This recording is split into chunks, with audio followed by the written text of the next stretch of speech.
Tonight on CTV News at 11:30. Fire spreads from a vehicle to a nearby home, leaving 2 with injuries in downtown Sault Ste. Marie. Plus, officials are told more money is needed to fix up Elliot Lake's arena. People in our community want to get on the ice. I would like to understand, what does it mean for us to get on the ice as fast as possible? Frustrations mount as the project continues to face delays.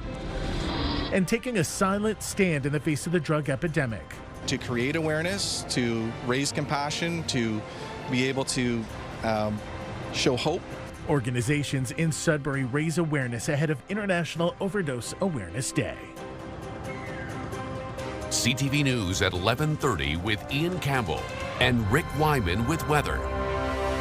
Well, good evening. Thanks for staying up with us. Residents of a multi-unit residential building in Sault Ste. Marie were forced out by flames after a vehicle fire sparked early this morning. Crews were called to the 200 block of Gloucester Street, not far from the city's downtown. The flames spread from the vehicle to the front porch of the building. 2 tenants were treated for minor injuries. There is also damage to 2 neighboring homes. The Red Cross has been called in to help those who are displaced. The cause of the fire is still being determined. North Bay police arrested and charged a person after a gun was found in a hotel room. Police were called to the Quality Inn Hotel on Seymour Street Sunday after a gun was found in one of the rooms. For the public safety, the hotel was evacuated while police investigated. One person faces several charges, including possession of a weapon for a dangerous purpose.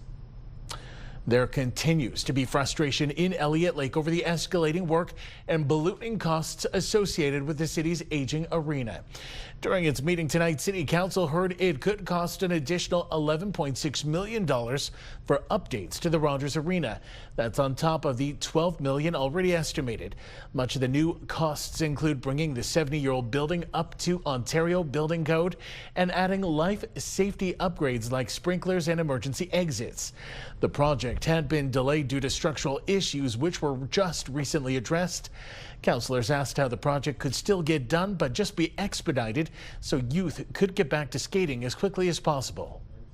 People in our community want to get on the ice. I would like to understand, what does it mean for us to get on the ice as fast as possible? What do we have to bypass? You know, is there work? That's what I would like to understand, and I think a lot of people in this room are frustrated looking at their body language, and I think a lot of these people want the same answer. What do we need to do to get on the ice?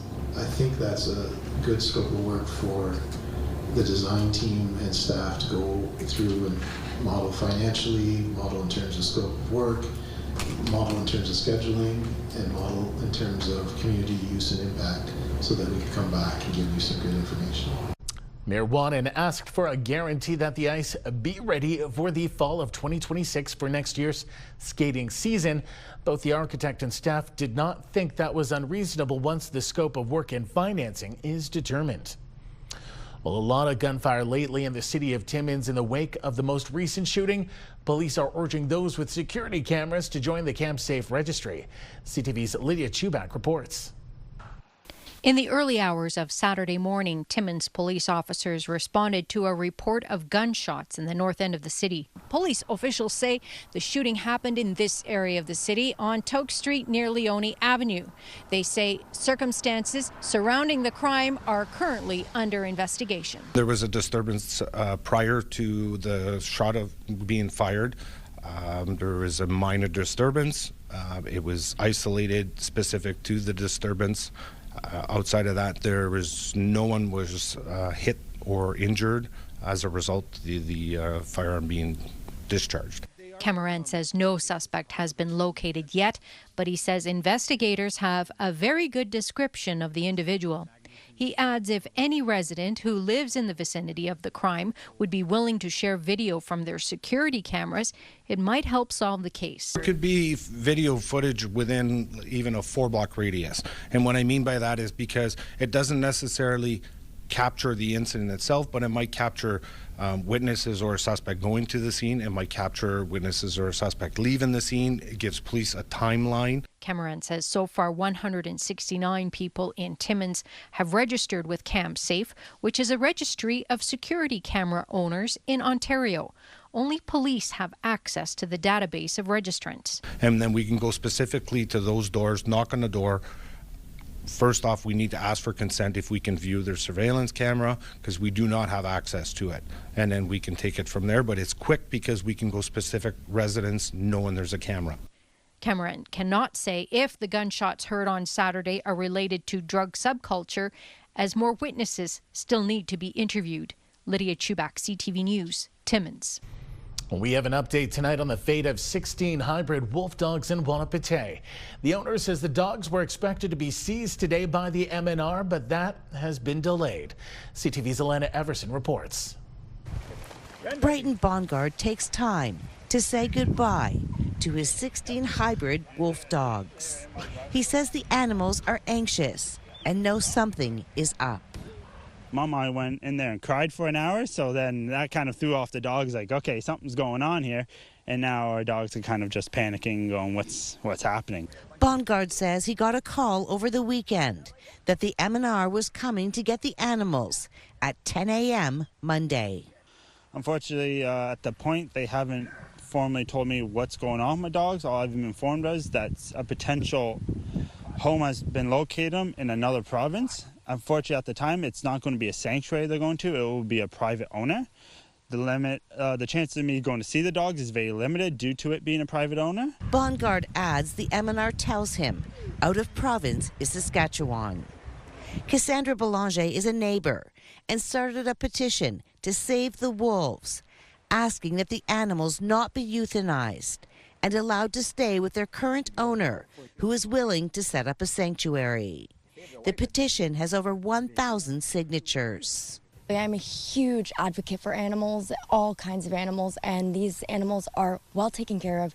They have a beautiful area for them to be in. They are fed, they are loved, and now they're going to be ripped away from the only home they know. Several other neighbors, friends, and even strangers showed up on Monday as a show of support for Bongard and the animals. We reached out to the MNR today, but did not receive a response by our deadline. In a previous email, we were told, as this is an active case, MNR is unable to comment further. Just before noon on Monday, Bongard was informed by the MNR it will be at his property Tuesday morning. There was no reason given for the delay. Alana Everson, CTV News, Wahnapitae. A heads up to pool users in Timiskaming Shores. The waterfront pool in New Liskeard is closed. The city posting this warning to its social media feed earlier today over what it says is annual maintenance. The New Liskeard facility will reopen on September 2nd. Officials at the gym will remain open for the week. Meanwhile, the city's fire ban, as well as in neighboring Harris Township, has now been lifted. Although open-air fires are okay, the fire department is still urging caution when burning. They add burning permits are still required for any open-air burning. It's not permitted between 8 a.m. and 6 p.m., and a responsible person 18 years of age or older must be present at all times. Provincial police are investigating a Timiskaming Shores business that was defrauded $20,000 in tools. Police are looking for this person as they believe he may have valuable information about their case back in January and February. A business received orders for tools but were paid using fraudulent information. Anyone with information is asked to call police. We have a picture of that suspect up on our website. The controversial spraying of glyphosate in the north has been halted, according to Interfor, the company responsible for the spraying. Several municipalities and First Nations have been protesting the use of the herbicide. Many countries have banned the substance after the World Health Organization's cancer agency said glyphosate is probably carcinogenic to humans. The Canadian government maintains that herbicide is safe if used as directed. Glyphosate is a powerful weed killer used to manage forests. Organizations and community members came together for a silent stand to raise awareness on the drug epidemic in Sudbury. CTV's Madison Merrier has more. Despite the rain this morning, organizations gathered in front of the Crosses for Change on Paris Street to have a public silent stand. To create awareness, to raise compassion, to be able to show hope for people that there are ways to stop drug overdose. And we decided to stand together this morning to launch the week for each organization. I think there's 13 of us all together. I think this is the start to something real beautiful, and hopefully this is we'll see more people gathering here next year and do something bigger and better for the community, as Sudbury is one of the cities in the north that has lost the most loved ones of all. Among those taking a stand today were people who have battled or who have supported loved ones battling addiction, as well as those who have lost loved ones. We've lost people. We're losing people. A toxic drug supply. I mean, it can all kinds of buzzwords, but I was almost one of those white crosses, and I got family in there too. So I'm here because something needs to change. The end goal is to stop overdose, to stop this. I'd have to say it's a pandemic now, not an epidemic. It's a pandemic. So hopefully this brings people together to try to end overdose. This morning kicks off a week of awareness leading up until August 31st, International Overdose Awareness Day. Organizations in the city are hoping that people will attend to learn ways that awareness can save lives in the current drug epidemic. It takes the community to save the community, and I say that all the time, and so this is just proof right here that the community does want to save their community. Madison Marier, CTV News, Sudbury. The last of 3 primary care funding announcements in Sault Ste. Marie took place today. The Algoma Nurse Practitioner-led clinic is the latest local group that will be able to roster over 1,000 more patients because of provincial funds. CTV's Corey Nordstrom reports. The Algoma Nurse Practitioner-led clinic will soon be adding almost 1,300 new patients to its roster. Sioux MPP Chris Scott announced $535,000 for the hiring of 1 nurse practitioner and 2 allied health professionals. It means greater access to care, right? It means also for us to be able to have more supports to help our primary care providers here, our nurse practitioners. So it's a huge development for us here at the clinic. Including similar announcements at the Superior Family Health Team and the Sioux Community Health Center, over 5,000 unattached Siouxites will soon have primary care providers. They worked together collaboratively to ensure that they were hitting the 3 streams in a way that would best deliver care, and made it easy for Minister Jones, the Minister of Health, and their local MPP to just guide these across the finish line. Nurse practitioners are key in each of the recent announcements. Scott mentions the Learn and Stay grant and the Grow Your Own Nurse Practitioner as programs to bring more of these professionals to the community. Health officials say their expanded scope of work has helped make nurse practitioners more valuable in recent years. The role of the NP is very similar to a medical practitioner, but there are still some little gaps, and that's why a collaborative team approach to patient care is excellent, using all the expertise from the other disciplines and the nurse practitioner as the sort of patient navigator. While excited to be able to provide care for more in the community, clinic officials say there is still a lot of work to do in order to clear their wait list. Corey Nordstrom, CTV News, Sault Ste. Marie. Well, time now for a short break here on CTV News. Coming up, Rick, we'll have your full weather forecast. For now, a look at the current conditions, and we've got a lot of cloud cover right across the region. Things have been clearing up in Wawa. We've got some potential shower action in around Kapuskasing and Chapleau, 10 in Sudbury, 10 in North Bay, 15 in Perry Sound. We'll have details in a moment. You see it happen, send it to CTV News. Text 10400 from your screen to ours.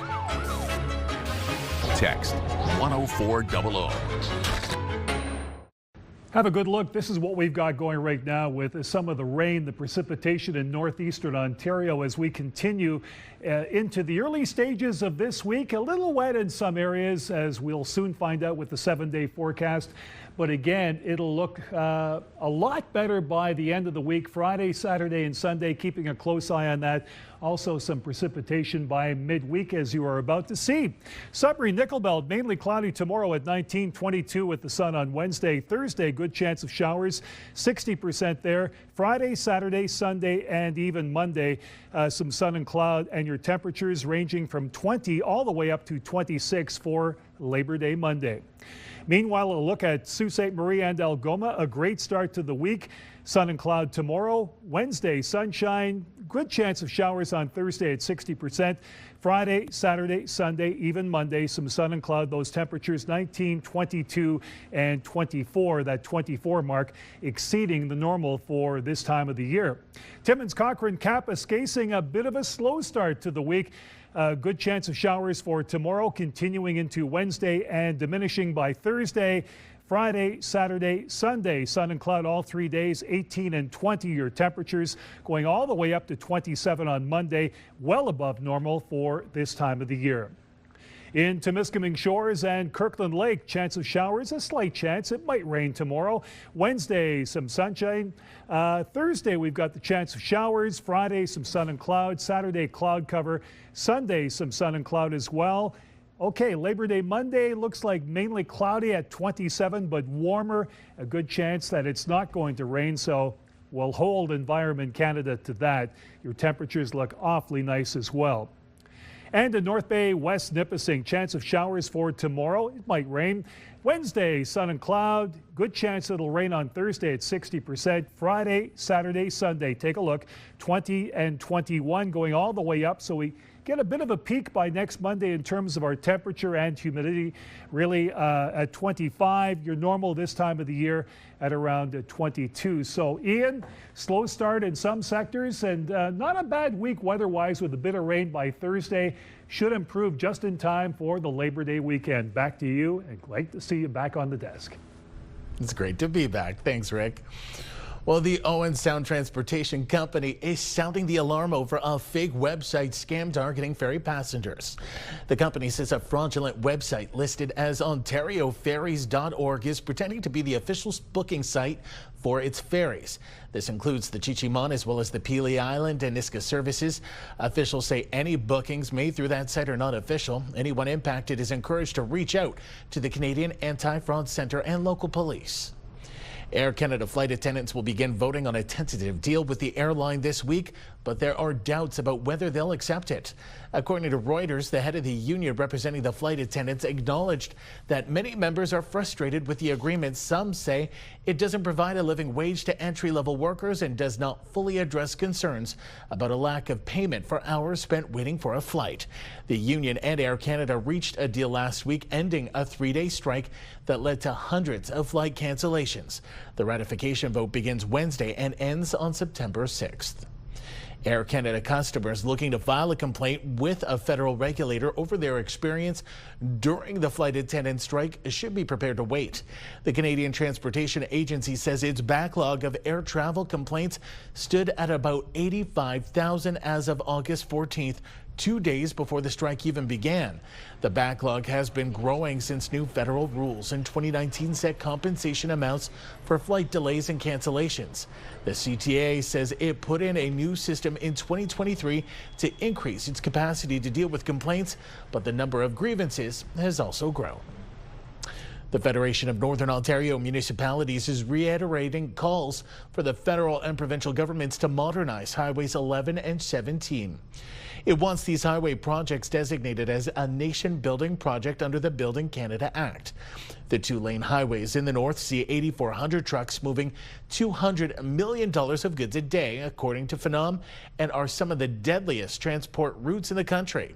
Phenom is proposing strategic 4-laning and the use of the 2+1 highway design, among other options to improve safety. Premier Doug Ford was in London today announcing plans for legislation to ban experimental testing on dogs and cats. The Premier got involved personally after whistleblowers raised concerns over how dogs were being treated in research projects at St. Joseph's Healthcare. According to the group Animal Justice, most of the dogs involved were puppies used for cardiac research. Still ahead tonight on CTV News. New national health guidelines are recommending a menu of best practices to stop smoking.